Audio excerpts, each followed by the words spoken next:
time of possession was such a big factor last year. Right. I mean, there's nothing you can do if you're not out on the field.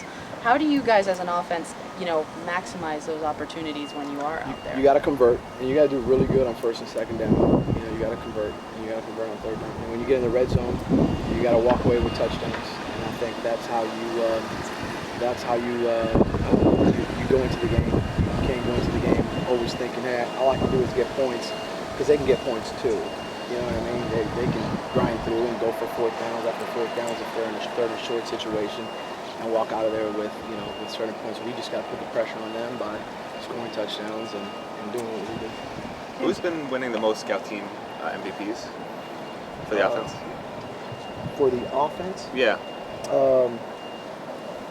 I would want to say Evans won a bunch. Oh, really? Okay. Evan Sheriffs, yeah.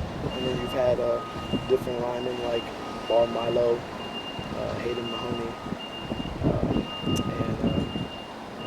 one of our walk-on receivers, Mitch. Well, I want to ask about the offensive line, because that sort of leads into it. The offensive line has obviously struggled at times. Was there ever any consideration, maybe after the fourth game, fifth game, like maybe we should try to play a freshman, or just is this going to be better for those kids to let them redshirt?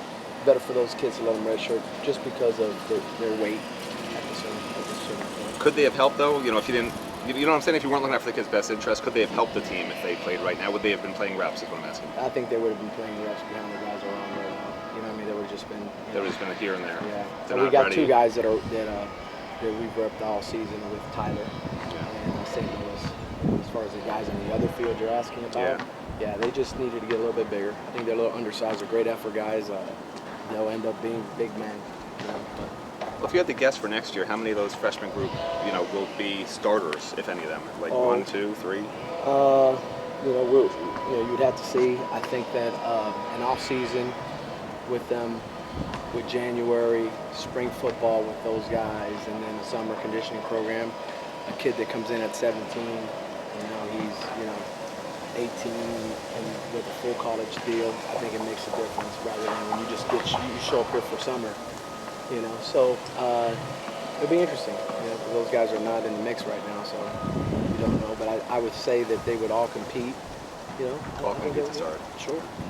Is it important now with the 2 games to go, and obviously you're out of the Coastal, to play some young kids that haven't played a lot to kind of just get them some a feel for the game and see what they can do more? No, I think they to play you gotta compete in practice. If they're definitely showing it, a guy like Cager catches a touchdown the other night, coming off of he had a bad ankle injury. Of course he's in the mix because he's competing. Trayon went in there and ran the ball pretty good. So he's in the mix now, he's competing. So if that's what you're asking, yeah. If they're in the mix, if they're in the mix. What can you say about Cager a little bit more? I love the way he went in the game. A very, very tough performance because he was still hurting. He was cleared to play, but when you have an ankle and you're a receiver, it's going to bother you some, and he worked really hard to rehab it and get himself in a position where he was cleared. And when he got in the game, he made a really nice catch there in the red zone on third down.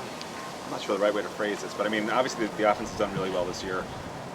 Brad's still got another couple of years. You lose some guys, but looking a year and even 2 years down the road, do you see this potentially being one of the best offenses in the country, just based on the personnel? Because you know it better than anybody. Are these guys who can be in a year or two among the best, the ones that will be juniors and seniors in those years? Sure, I think at certain spots, absolutely. Yeah, I think they have the potential. I think they're still freshmen and sophomores, so I think who you bring in this class is key also.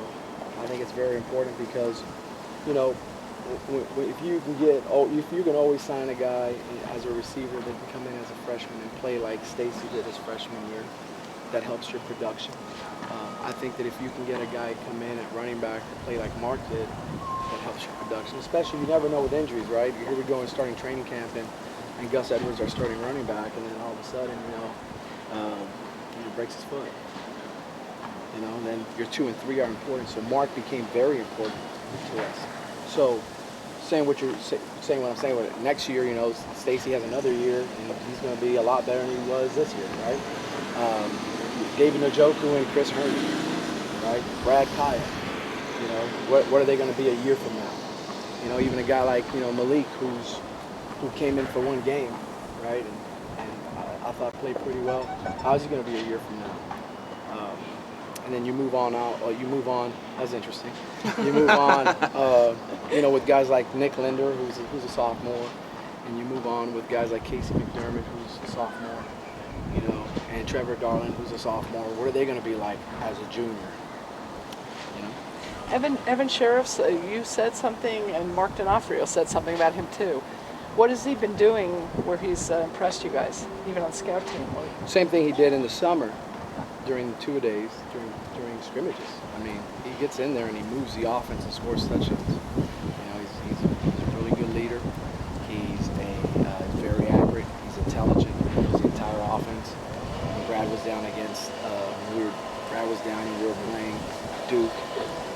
Evan came in and became the number 3 like this. You know, he just came in and just knew everything we were doing. Is he good? All right, last question, guys. Is he quiet? Yeah, If you don't know him, he's quiet.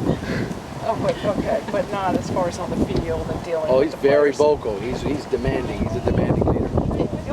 I just want to ask about the seniors. Should I or no? We got Coach Scott. Yeah, right Coach here. Scott.